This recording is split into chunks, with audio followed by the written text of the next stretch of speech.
Good morning friends. आज मैं आप लोगों को enriching teaching for concept development के बारे में बताना चाहूंगा। सबसे पहले यही आता है कि कॉन्सेप्ट डेवलपमेंट क्या होता है। सामान्य तौर पर concept development is understanding the characteristics of an object and it's relationship with the other, यानी कि किसी वस्तु की क्या कैरेक्टरिस्टिक्स है, क्या विशेषताएं हैं और उसका किसी दूसरे के साथ क्या संबंध है, इसको हम कॉन्सेप्ट डेवलपमेंट के थ्रू ही जान सकते हैं। यदि कोई बच्चा किसी वस्तु के बारे में जानता है और उस वस्तु का किस तरह से उपयोग किया जा सकता है या किया जाता है उसके बारे में जानता है, या दूसरे चीजों के साथ मिलकर किस तरह से उसका उपयोग किया जा सकता है, तो वो हम बोलते हैं कि कॉन्सेप्ट डेवलपमेंट के कैटेगरी में आता है। विजुअली इम्पेयर्ड बच्चे जनरली अपने विजन लॉस के कारण बहुत सारी अपॉर्चुनिटीज को मिस कर देते हैं, जो कि नॉन डिसेबल्ड बच्चे नहीं कर पाते हैं, या साइटेड बच्चे जिन अपॉर्चुनिटीज को अचीव कर लेते हैं। इसलिए स्टूडेंट विद विजुअल इम्पेयरमेंट या विजुअली इम्पेयर्ड स्टूडेंट्स को हम मीनिंगफुल एक्सपीरियंस देने के लिए उसका इंटरेक्शन रियल ऑब्जेक्ट्स के थ्रू कराते हैं।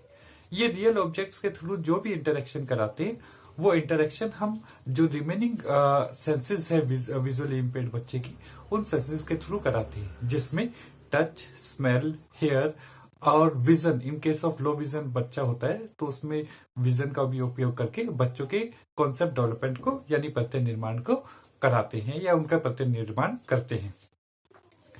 Concept development in accessible format में प्रोवाइड कराने के लिए ये जरूरी होता है कि बच्चे की स्पेशलाइज्ड इंस्ट्रक्शन की आवश्यकता होती है। स्पेशलाइज्ड इंस्ट्रक्शन का कारण मैं इसलिए बोल रहा हूँ, ये शब्द इसलिए बोल रहा हूँ कि स्पेशलाइज्ड इंस्ट्रक्शन केवल वही लोग अच्छी तरह से दे पाते हैं जो लोग डिसेबिलिटी फील्ड में काम कर रहे हैं या विजुअल इम्पेयरमेंट की फील्ड में काम कर रहे हैं, जिन्हें ये पता होता है कि किस तरह से विजुअली इम्पेयर्ड बच्चे को इंस्ट्रक्शन दी जाती है ताकि उन बच्चों का कॉन्सेप्ट डेवलपमेंट किया जा सके। इसके साथ में जो दूसरा पॉइंट है, टीचिंग हमेशा इस बात का ध्यान रखना चाहिए कि टीचिंग करते हुए या बच्चों के कॉन्सेप्ट डेवलपमेंट करते हुए उन्हें कॉन्क्रीट और यूनिफाइड इंस्ट्रक्शन देने चाहिए। यदि कॉन्क्रीट और यूनिफाइड इंस्ट्रक्शन नहीं होगी और इंस्ट्रक्शन काफी वेग होंगी तो बच्चे के कॉन्सेप्ट डेवलपमेंट अच्छी तरह नहीं हो पाएगा या वो कंफ्यूज हो जाएंगे। इसलिए ये जरूरी है कि कॉन्क्रीट ऑब्जेक्ट्स के साथ उनका कॉन्सेप्ट डेवलपमेंट करना चाहिए और साथ में कोशिश करनी चाहिए कि इंस्ट्रक्शन यूनिफाइड हो। ऐसा ना हो कि मैं कुछ और बोल रहा हूँ, दूसरा स्पेशल एजुकेटर कुछ और बोल रहा है, तीसरा कुछ और बोल रहा है। इस वजह से यूनिफाइड इंस्ट्रक्शन जरूरी होनी चाहिए। तीसरा, स्टूडेंट्स को कॉन्सेप्ट डेवलपमेंट कराने के लिए सबसे इंपॉर्टेंट चीज होती है स्टूडेंट का लर्निंग बाय डूइंग के मेथड के थ्रू। लर्निंग बाय डूइंग के द्वारा बच्चा अपने आप ही चीजों को समझता है, सीखता है और कोशिश करता है उसके बारे में जानने की।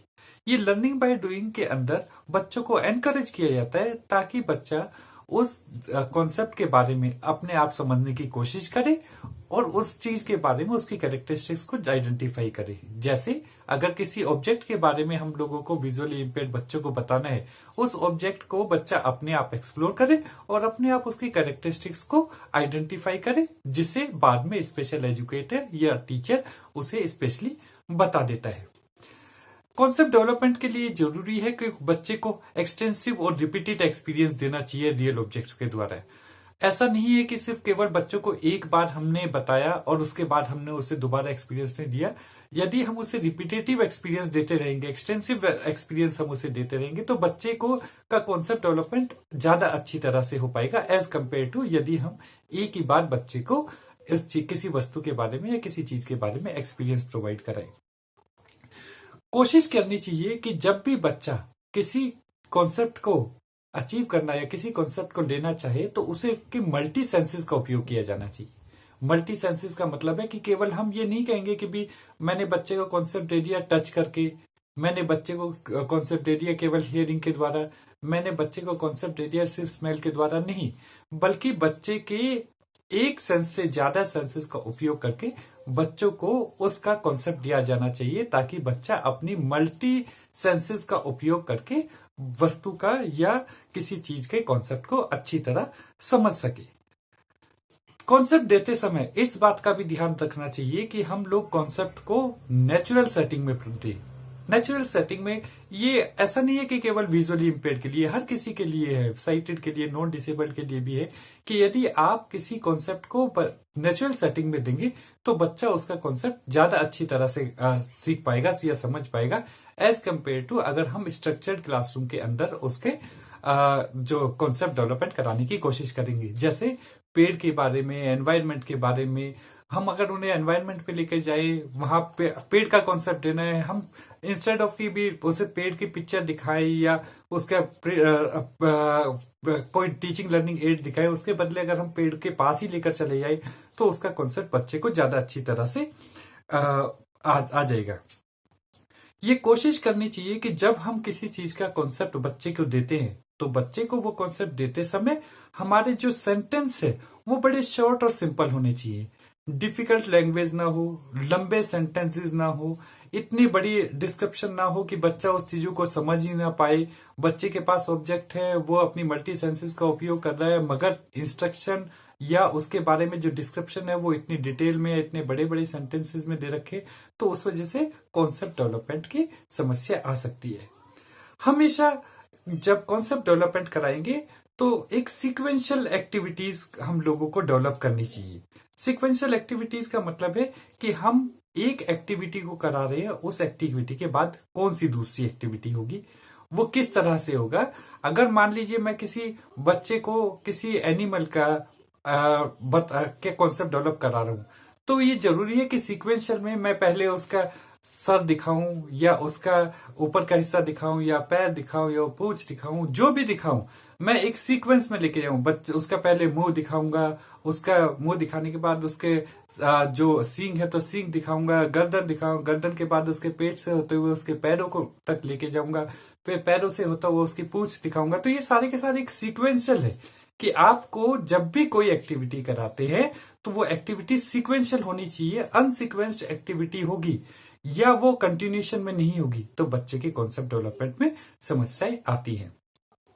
कॉन्सेप्ट डेवलपमेंट हम लोग मैनुअली के साथ साथ असिस्टिव डिवाइसेस के द्वारा, असिस्टिव टेक्नोलॉजी के द्वारा भी सिखा सकते हैं। आजकल बहुत सारी ऐसी टेक्नोलॉजीज आ गई है जहां पर आप अगर किसी कॉन्सेप्ट को सिखाना चाहे तो टेक्नोलॉजी का आपको हेल्प करेगी, चाहे वो मैग्नीफाइंग ग्लासेस क्यों ना हो, चाहे वो आपको स्पीच रीडिंग सॉफ्टवेयर के द्वारा क्यों ना बताए गए हो, चाहे कोई ऐसी डिवाइसेस क्यों ना हो जो कि आपके द्वारा बनाए गए टीचिंग एड को उभार कर या 2 डायमेंशंस में लेकर आ जाती है। तो ये टेक्नोलॉजी का सपोर्ट जरूर लेना चाहिए। जितनी टेक्नोलॉजी की सपोर्टिव हम होंगे उतना ही बच्चों के कॉन्सेप्ट डेवलपमेंट में सावधान अच्छा होगा और बच्चे अच्छी तरह से कॉन्सेप्ट समझ पाएंगे। कॉन्सेप्ट डेवलपमेंट में एक इंपॉर्टेंट चीज होती है अडेप्टेशन।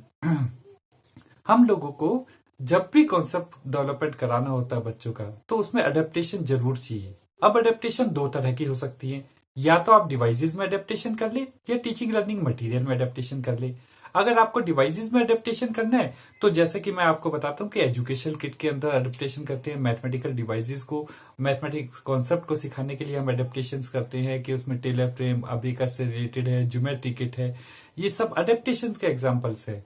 और इसके साथ में ये असिस्टिव डिवाइसेस भी है, ट्रेडिशनल असिस्टिव डिवाइसेस का भी एग्जाम्पल है जो अडेप्टेशन में हेल्प करती है। जैसे अगर हम ट्राइंगल बनाते हैं तो ट्राइंगल पिक्चर का नहीं बल्कि इन असिस्टिव डिवाइसेस के थ्रू अडेप्टेशन करके हम उन्हें उभार कर बना सकते हैं, दिखा सकते हैं, जो कि हेल्पफुल है। दूसरा, हम adaptation teaching learning material aids जो बनाते हैं उसमें अडेप्टेशन कर सकते हैं। जैसे कि अगर मुझे भारत का नक्शा बनाना है, मानचित्र बनाना है, एटलस बनाना है, उसके बारे में डिटेल्स देनी है, वो डिटेल में अडेप्टेशन के थ्रू दे पाऊंगा। तो ये सारे के सारे क्या है, अडेप्टेशन है। अब मुझे कुछ असिस्टिव डिवाइसेस में अडेप्टेशन की जरूरत है तो टेक्नोलॉजी वाले अडेप्टेशन कर सकते हैं। अगर कोई टीचिंग लर्निंग मटेरियल है जो कि हम लोग खुद बनाते हैं उसमें अडेप्टेशन की जरूरत है। अगर कोई ऐसी मटेरियल है जिसमें हमें बना बनाया मिल जाता है उसमें हम बच्चे, विजुअली इम्पेयर्ड बच्चे के हिसाब से अडेप्टेशन कर सकते हैं। तो अडेप्टेशन के द्वारा भी हम बच्चों के कॉन्सेप्ट की डेवलपमेंट कर देते हैं। प्रिडिक्टिंग कंसिक्वेंसेस भी होने चाहिए जब हम बच्चे को कोई कॉन्सेप्ट सिखाते हैं। यानी कि बच्चे को ये पता होना चाहिए कि अब इसके बाद कौन सी एक्टिविटी आएगी। वो जो एक्टिविटीज होती है उन एक्टिविटीज के आधार पर हम उसे एक सीक्वेंशियल करने के साथ साथ में प्रिडिक्ट हो जाती है कि इस एक्टिविटी को करने के बाद दूसरी एक्टिविटी कब आएगी, कौन सी एक्टिविटी होगी, किस समय होगी, उस एक्टिविटी का प्रीवियस एक्टिविटी से क्या रिलेशन होगा, दोनों के बीच में किस तरह से वो सीखने में हेल्प मिल पाएगी। तो ये प्रिडिक्टिंग कंसिक्वेंसेस होने चाहिए कि अगला क्या होगा, आगे क्या होगा। इससे बच्चे में क्यूरियोसिटी रहती है। बच्चे में जैसे ही क्यूरियोसिटी या उत्सुकता रहती है तो उस कॉन्सेप्ट को समझने में उसे ज्यादा आसानी होती है। यदि बच्चे में क्यूरियोसिटी नहीं है, इसका मतलब कि उसे कॉन्सेप्ट समझने में कुछ समस्या का सामना करना पड़ सकता है, या फिर उस चीज को वो समझने की कोशिश भी ना करे।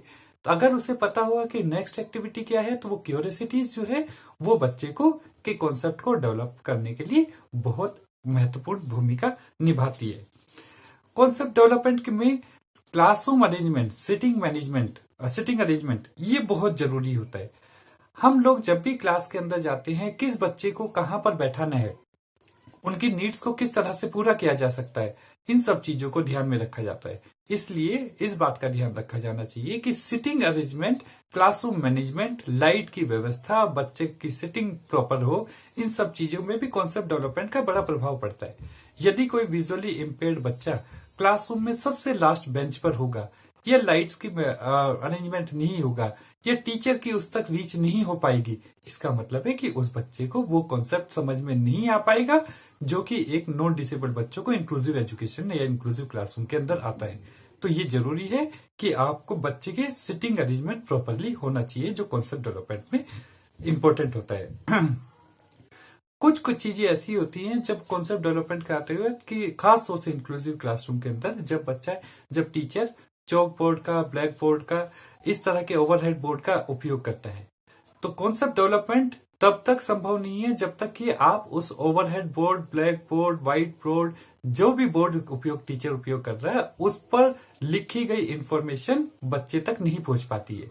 तो ये जरूरी होता है कि कोई भी इंफॉर्मेशन होगी, उस इंफॉर्मेशन को वर्बलाइज करे टीचर, उसको बोले। अगर वो बोलकर बच्चे, विजुअली इम्पेयर्ड बच्चे तक वो इंफॉर्मेशन नहीं पहुंच पाती है कि बोर्ड पर क्या लिखा है, तो कॉन्सेप्ट डेवलपमेंट उसका प्रभावित हो सकता है। इसके साथ साथ में कॉन्सेप्ट डेवलपमेंट में ये जरूरी होता है कि खास तौर से एकेडमिक एक्टिविटीज या किसी भी तरह की एक्टिविटीज कि उस एक्टिविटी को कराने से पहले उसके बारे में इंस्ट्रक्शन दी जानी चाहिए। जो इंस्ट्रक्शन दी जानी चाहिए वो इंस्ट्रक्शन एक्सेसिबल फॉर्मेट में बच्चों को प्रोवाइड करनी चाहिए, चाहे वो ब्रेल के अंदर हो, लार्ज प्रिंट के अंदर हो, या टॉकिंग रिकॉर्डिंग के अंदर या टॉकिंग के थ्रू ने ये इंफॉर्मेशन या इंस्ट्रक्शन प्रोवाइड करानी चाहिए।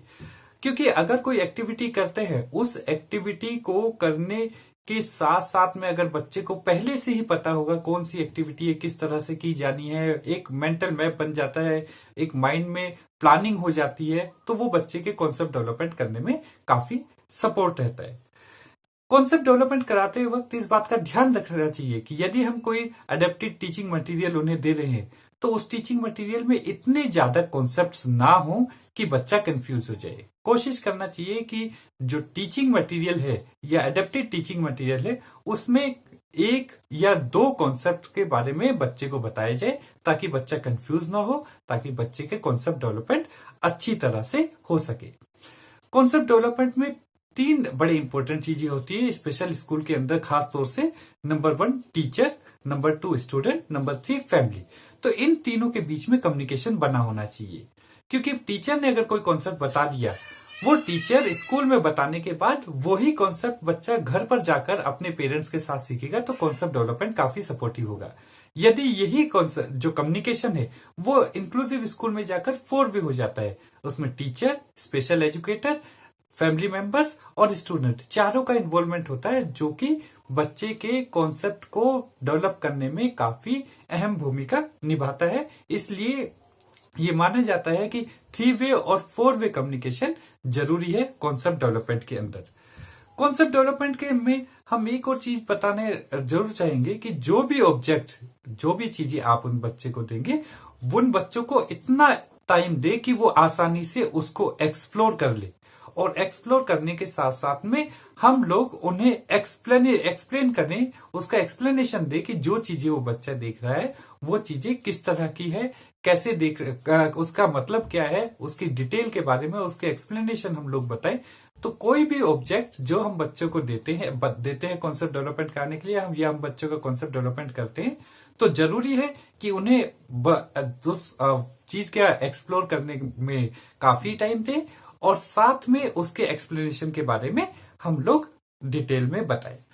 कुछ ऐसे कॉन्सेप्ट्स होते हैं जो कॉन्सेप्ट हम लोग थ्रू पोजीशन और स्पेशल रिलेशंस के थ्रू देते हैं। जैसे हम डायरेक्शन के बारे में left, right, up, down, middle, centre, back, forward, इन सब चीजों के बारे में बच्चे को बताते हैं, जो कि बच्चे के प्लेसमेंट, अरेंजमेंट या ओरिएंटेशन, मोबिलिटी जैसी एक्टिविटीज, डेली लिविंग एक्टिविटी जैसी एक्टिविटीज में बड़े हेल्प करता है। इसलिए ये कभी कभार वर्बलाइज होते हैं कि टीचर सिर्फ स्पेशल तरीके से उन सब चीजों को बताता है जो कि उस बच्चों के कॉन्सेप्ट को डेवलप करते हैं।